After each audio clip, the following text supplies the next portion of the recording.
the idea of sanctuary today. And I want to invite you to think with me.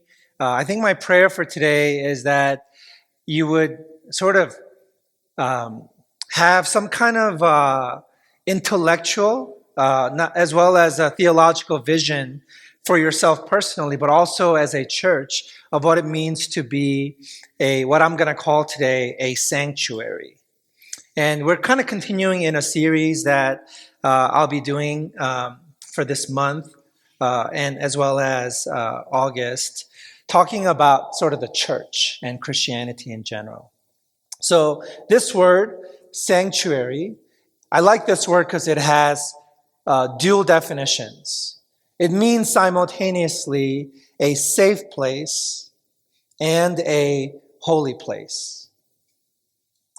It's an interesting concept because the way American Christianity has sort of been shaped, we don't associate these two ideas to be compatible. So if a person is deemed to be holy, you may not feel safe with them. You might feel self-conscious around them. I certainly experienced that as a pastor. Not that I think I live up to any kind of human standard of holiness, but as I've shared before, the fact that I'm a pastor is the last thing I want to share with anyone. Because people don't feel safe if they learn that I am, quote unquote, a holy man, a professional one. I'm paid to be a Christian, right? Or if a place is safe, then you don't necessarily think of them as holy. So imagine like a bar or a casino where you're not self-conscious at all. You're not in competition with anyone, and you sort of are relaxed. But you don't think of that place as necessarily holy.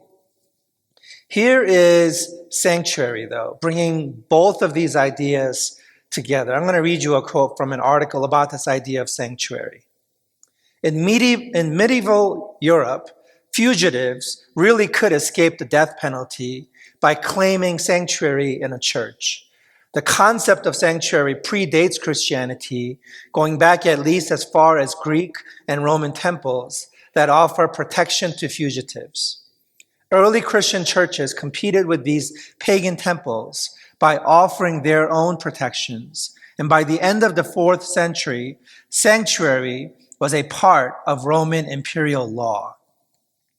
So here it is. If a person murders someone and then ran to the church to claim sanctuary, no one could come in and harm, arrest, or remove her for punishment.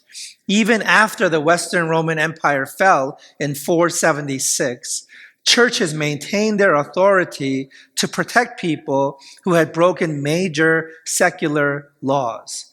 Roman Catholic leaders believed a consecrated church was protected space. In addition, the church was deeply suspicious about the punishments meted out by secular authority. Many early church leaders thought the Roman Empire was too concerned with punishing criminals as opposed to restoring the moral balance between the wrongdoer and God. And so, if you caught some of that, there was a vision for why the church was both a safe and holy place. Because the church wanted to help heal a person. And in order for the church to have a therapeutic or healing effect, it had to allow people in who needed healing, right? If you didn't need healing, you wouldn't need to come. And so it was those who were needy. In this case, a murderer. It's a pretty extreme example, but that's desperate times call for desperate measures, right? So here's a murderer who needs healing. And so they're brought into the church so they can be saved from being an unseen criminal. So they can be known and recognized and understood and hopefully healed. So that was the idea. A sanctuary is supposed to be a safe place and a holy place so that it can have a healing effect. Now let me connect this to today's church. I go back to my sort of high school days when I think about this idea. I remember just being part of the immigrant church and really feeling like a church wasn't a sanctuary. It wasn't a place you went to for healing. Take this one idea, for example. People in the immigrant church physically dressed up for church. No matter what you wore during the week, no matter who you were or how you felt on the inside, on Sunday, come Sunday, you presented your what's called Sunday best. Just think about that for a moment. You wore something that covered you up and projected an image that kept you from being accurately perceived. And that was what the church was about. It was about showing a certain kind of face, wearing a certain kind of mask. It's a way to not be seen. It's a way to not be fully, truthfully known. Now, I have a friend who is a recovering alcoholic, and he gives me this example as the premier example why he won't go to church anymore. He goes to his 12-step groups. Every week he goes. But church he won't set foot into. He said, Peter, when I go to my 12-step groups, everybody has to pass the sniff test. People can sniff out inauthenticity. People can sniff out performance. People can sniff out masks. You can't, in other words, dress up for these meetings. You actually have to dress down for these meetings. You come not to have people perceive something other than who you are or where you're at, but so that people can accurately see, bear witness to how you're actually doing. Otherwise, my friend can't experience the kind of healing he needs on a weekly basis. So this is kind of my enduring vision about what a church is supposed to be. A church is supposed to be a place like a sanctuary, a place that's both safe and holy, a place where people can come as they are, as they truly are. They can set foot in this place, step into the rhythms of this community as they are, such that they can be known, such that they can experience in the long run healing. It's a safe place because they can come as they are, but it's a holy place because they are helped. They are healed. To my friend, to my recovering friend, it seems to him, and I agree with him, that a church pretends to be a holy place. It's not even holy, and it doesn't really heal people. So it's not like the church is choosing between holy and safety. It's missing on both objectives. I have lots of people over the years I've come to know who are faithful churchgoers. But when they're going through a rather difficult time in life, when they need a community the most, when they need God the most, when they need spirituality and theology and all the stuff that the church claims to offer, when they need that the most, they feel they have to take a break from it. Like I have a friend who went through a divorce a number of years ago. Wonderful couple, really close friends.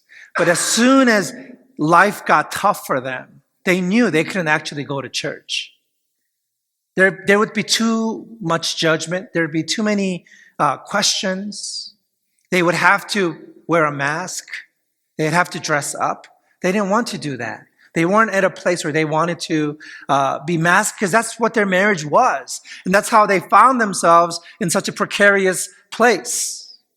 And to do that in a place that's supposedly peddling healing, they just couldn't stomach the idea anymore. So they left the church. So I know lots of stories like that. And that's why this remains my vision for what a church is supposed to be, a place that's both safe and holy. Can this church be that place, a sanctuary, a place where people can come as they are, experience real life change, not have to dress up, not have to wear a mask, not have to project a certain image? Can this be a truly safe and holy place? So that's the question I want to ask today. One of my favorite authors is a man named Parker Palmer. He has an institute in Seattle, and I've met him in person. Lovely Christian man. And he has this to say. He says this: the soul is like a wild animal, tough, resilient, resourceful, savvy, and self-sufficient. It knows how to survive in hard places. I learned about these qualities during my bouts with depression. My intellect was useless. My emotions were dead. My will was impotent. My ego was shattered. But from time to time, deep in the thickets of my inner wilderness, I could sense the presence of something that knew how to stay alive, even when the rest of me wanted to die. That something was my tough and tenacious soul. Yet despite its toughness, the soul is also shy. Just like a wild animal, it seeks safety in the dense underbush, especially when other people are around. If we want to see a wild animal, we know that the last thing we should do is go crashing through the woods, yelling for it to come out. But if we will walk quietly into the woods, sit patiently at the base of a tree, breathe with the earth, and fade into our surroundings, the wild creature we seek might put in an appearance. We may see it only briefly and only out of the corner of an eye, but the sight is a gift we will always treasure as an end in itself. Unfortunately, community in our culture too often means a group of people who go crashing through the woods together, scaring the soul away. I don't know how you would describe your soul, your own personal soul. But I can tell you that I agree with Parker Palmer about the soul. For me personally, my soul is shy. I will not share my soul with you. I will not bear my soul with you. I will not even give you a glimpse on purpose until I know that you are a safe person. If you go crashing through the woods of my terrain, and then expect my soul to just show up and to reveal itself, you're mistaken. And I think you're the same way. I don't think we really get to know what's really going on in the deep recesses of your soul unless you know for certain, until you are absolutely convinced that wherever you're at, whoever you are with, is a safe person, is a safe place. Without that assurance, and even with that assurance, you will probably be timid. Sometimes in a deliberately therapeutic setting, like with a counselor, it takes weeks, months, maybe even years before a client will begin to tell the truer story. Because we're constantly testing people out. We don't trust easily, especially with matters of the soul. So when churches and communities automatically and with unawareness are known for judgment, for moralizing, and focusing on external behavior to the exclusion of offering safety and holiness, is it no wonder that people dress up for church? Is it no wonder that when life gets tough, we take a break from church? We take a break from community.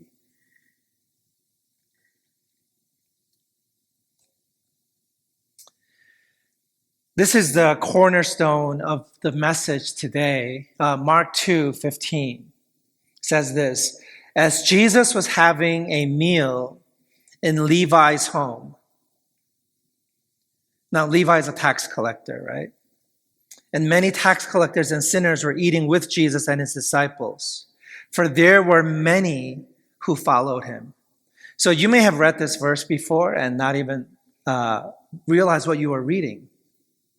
So here Jesus is having a meal in a tax collector's home. You can count on one finger the number of people who had meals in tax collectors' homes who were also Jewish rabbis. Jesus, that's it. Nobody else did it. It was absolutely undone. You just never did it. And not only is Jesus having a meal with a tax collector, other tax collectors and quote-unquote sinners are eating with Jesus and his disciples. Why was this happening? Well, the big answer, the broad answer is, for there were many who followed him.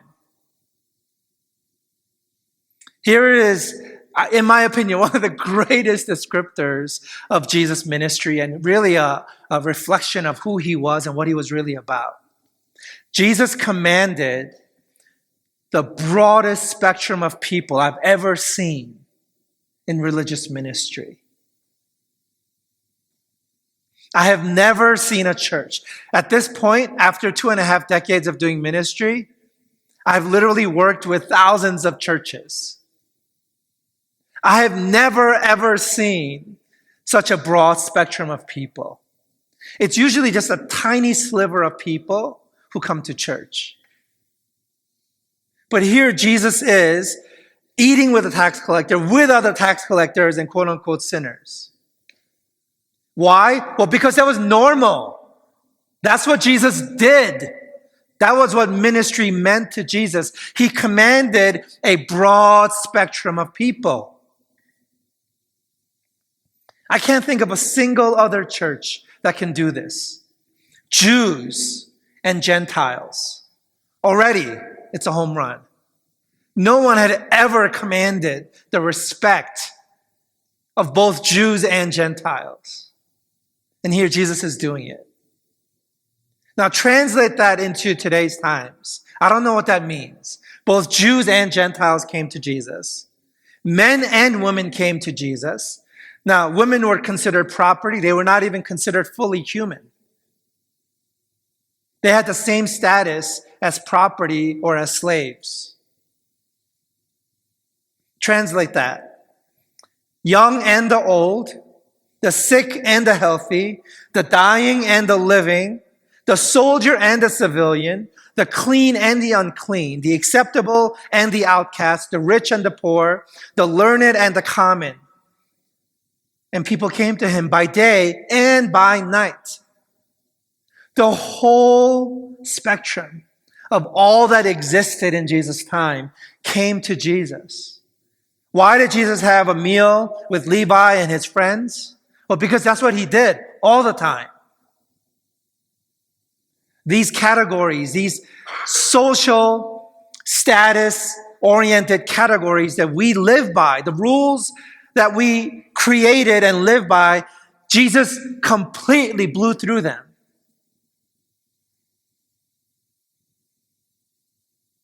What do you think about that? When you think about today's church, which is supposed to be an extension of Jesus' ministry, looks nothing like Jesus' ministry.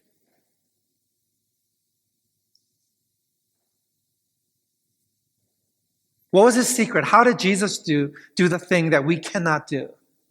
Why are we failing so miserably and Jesus normal, default, every day for him? Think about a few of these examples. The way Jesus related to the rich young ruler. Think about this guy. He wanted Jesus to fit into a kind of moral religious box. He started his dialogue by saying, "Good teacher, what must I do?" And he believed in his mind that he was already doing those things. He wasn't asking a question. He was wanting acknowledgement. He wanted Jesus to be impressed with him, right? Jesus answers him and he says, "Well, I do all those things." And Jesus said, "Yet you've done nothing." And the young man goes away sad. But think about the way that Jesus was fully engaged and he held that line. And then the Gospels say, and Jesus looked at him and loved him. It's so beautiful the way he dealt with him. But my favorite example is this, the lepers, the way Jesus dealt with lepers. That's my favorite. Because think about the contrast between the Pharisees, the religious people of Jesus' time, and their behavior towards the lepers and Jesus' behavior towards lepers. And so back in Jesus' time, the religious people, they had regulation about how to relate to lepers. So lepers were kept in their own colonies, right? They were social outcasts. And if they wanted to sort of enter into the flow of society, they had to do this one thing. They had to shout out constantly, unclean, unclean, unclean. Imagine you had to walk around the mall saying, unclean, unclean. And the reason you would do this is so that people had enough time to get away from you. Because they had proximity rules. If you got within a certain distance of a leper, let alone touch a leper, you would become defiled. You would become unclean, like the leper. And to avoid that situation, a leper had to give fair warning. Unclean, unclean. And so the Pharisees ran away from the leper for fear of becoming unclean. And I think most of you know what Jesus did, right? What did Jesus do? He approached the leper, and then he touched the leper. And then when he touched the leper, did Jesus become unclean? No. Rather, the leper became cleansed. It's not the leper's uncleanliness that was contagious, but it was Jesus' holiness that was contagious. I love this example. It paints to me a perfect picture of what the church is supposed to be. There is something about who Jesus was and what he knew about himself that allowed him to have the confidence and the sense of mission to not only go near a leper, but to touch the leper, knowing fully that the leper would be cleansed and he not defiled. Imagine we had Christians who weren't easily threatened by people, who didn't feel so unsafe themselves, that they would actually engage culture. They would actually engage people. Imagine if that kind of Christian formed churches. Then I think we would have lepers in our midst. We wouldn't be such a small, homogeneous unit. There would be a broad spectrum of people here too.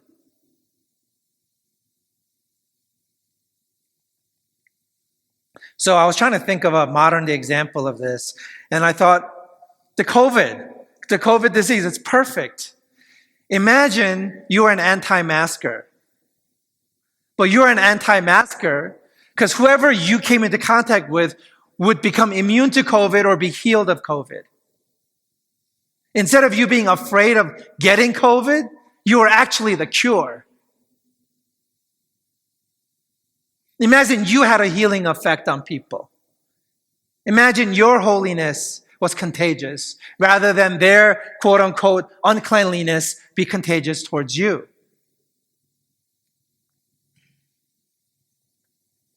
Jesus was both safe and holy. And this is what I think is happening with Jesus. Jesus was safe because he was actually holy.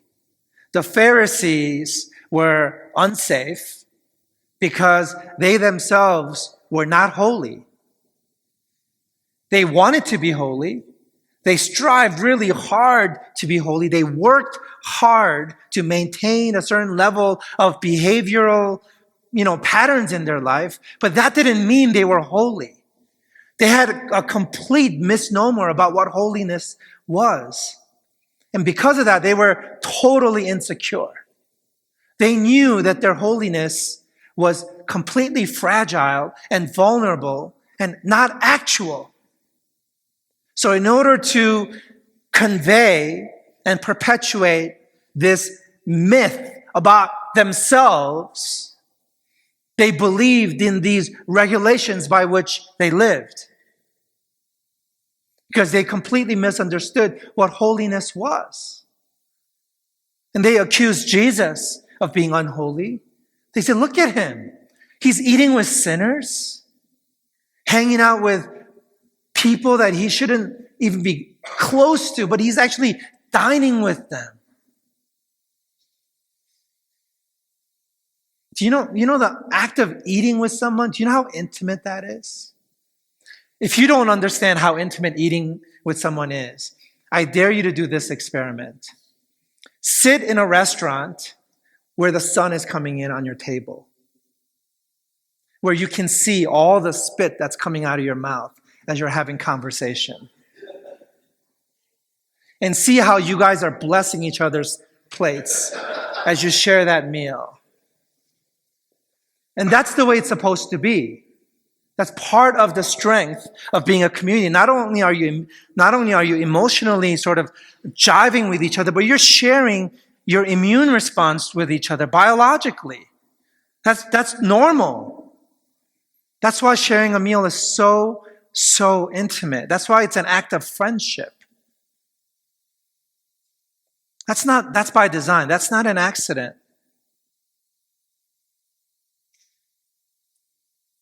Jesus can do that with people, and he's not getting sick. They're getting healed.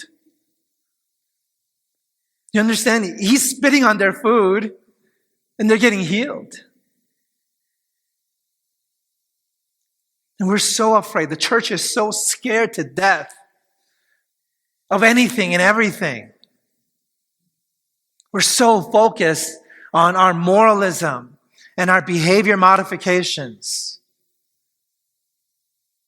We're so focused on the outside because really we got nothing on the inside.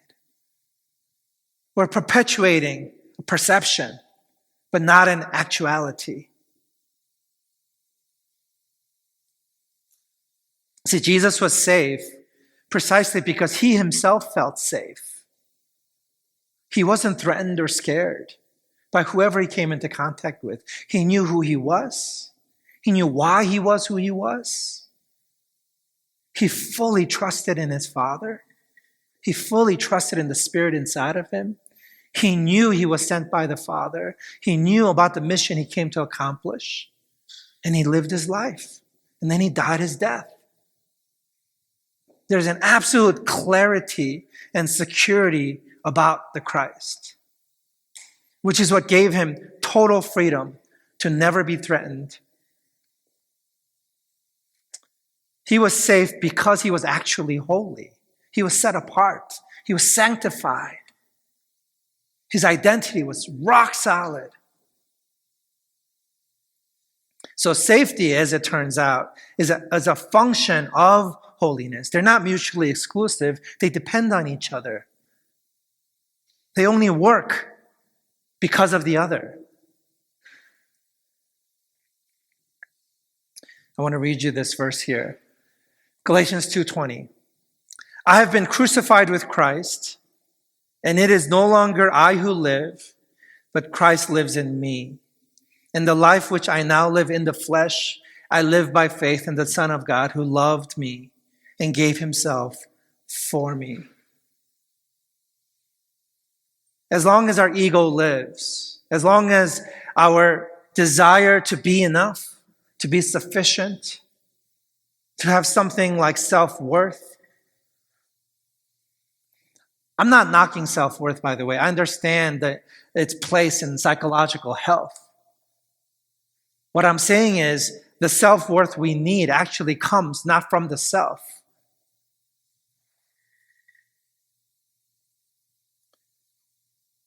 Christians are experienced as unsafe because we don't understand what it means for our ego to die, what it means that it's not about our abilities, about our social status. We keep trying to live this externalized way of being religious, and it's not working. And it's making us unsafe to ourselves and to everyone around us. What would it mean for us if we have been crucified with Christ? And it is no longer we who live, but Christ who lives in us. In the life which we now live in this body, in this world, we live by faith in the Son of God, who loved us and gave himself up for us. What would that mean? If to be honest with you, over these years of trying to understand this, I still don't really know what that would look like. Like, how could we really be a church if people from all the full spectrum of society came to church? I feel like that'd be a hot mess. Like, if we didn't dress up a little and we totally dressed down, this was like a recovery group. I don't know. I don't get it yet. But theoretically, this makes sense to me. So let me go along with that theory and give you an example as this is the closing phase of the sermon here. This picture behind me is the original kilogram. Have you ever studied the International System of Base Units? You know what these are? Like, things in life have standards of units, So for example, the meter.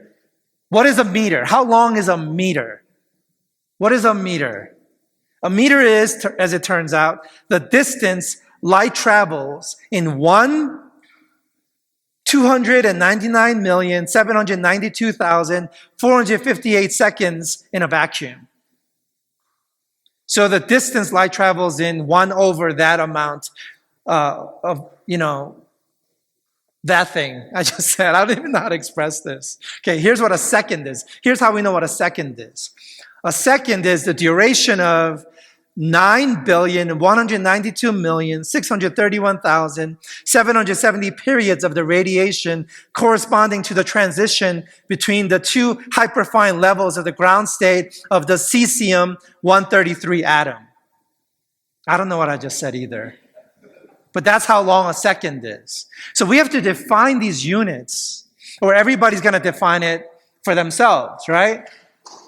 We can't have that. Then our world would completely collapse. Nothing you have in possession, like this building would collapse, cars wouldn't work. We need these international system of base units. Here's the thing. Every base unit we have is theoretical, except for one, the kilogram. The kilogram is actually a thing. So the definition of a kilogram, you know what it is? It's not these theoretical definitions. You just point to that thing. That's what a kilogram is. The kilogram is the standard unit of mass equivalent to the international standard kept at Severus near Paris, or something like that. It's that thing. But here's the problem with that thing. This kilogram, this definition of the kilogram, has been losing weight by 1 grain of sugar every year. If you think about how many years this thing has existed, that's a lot of weight it's losing. Like, it can lead to the collapse of society. So they have replicate versions of this that they use, and they don't ever use this because this thing, the original kilogram, keeps losing weight. And then finally, in May 2019, the kilogram was retired. Now the kilogram is theoretical. They have a theoretical definition of the kilogram. This is what I feel like human holiness is. This was the only thing that was the unit standard for anything. Everything else was theoretical. But this thing couldn't be sustained. 1 grain of sugar every year, folks. That can't be. And here's what I want to tell you. Your holiness, it's got a half-life. It's got a shelf life. It's degrading. It's degenerating at a much faster rate than you could ever keep up.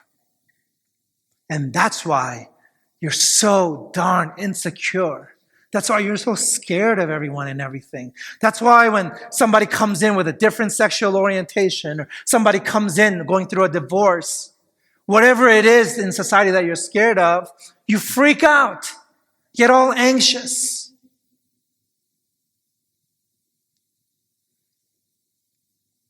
There's a full spectrum of people out there that if you are the church, you are called to love.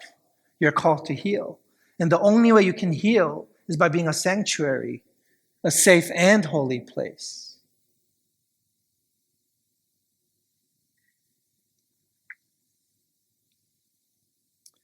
Your self-generated, your highly prized, self-made holiness was retired, just like the kilogram was retired 2,000 years ago.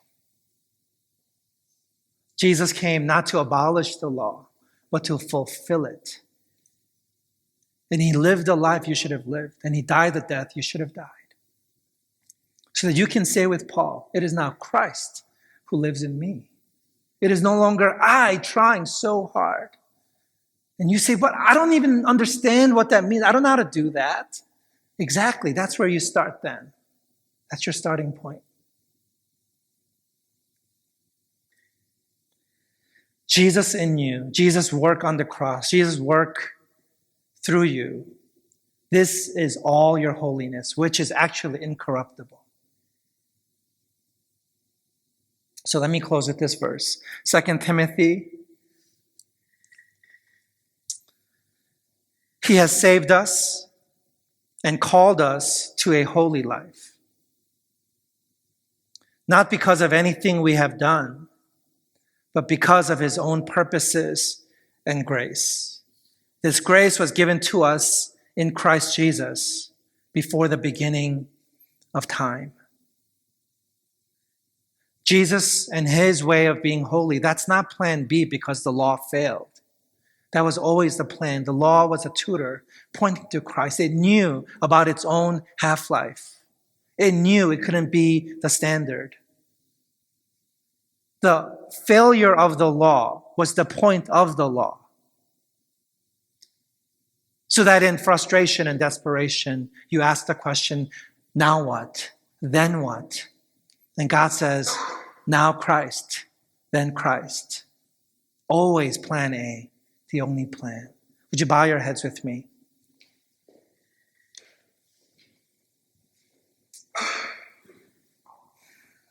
God, I pray that you would show us what this means, that you have saved us and called us to a holy life, not because of anything we have done, but because of your own purposes and grace, the grace given to us in Christ Jesus before the beginning of time.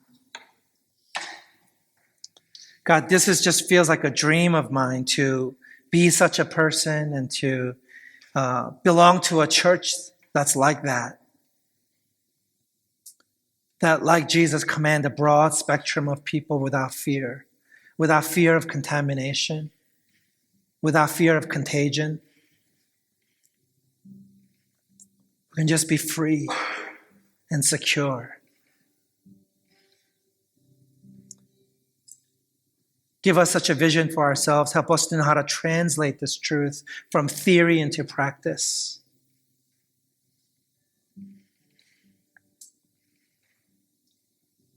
I know there's a truth here. We need your revelation. We need your help to know what it actually looks and feels like for us individually and corporately. Pray this in Jesus' name for your help. Amen.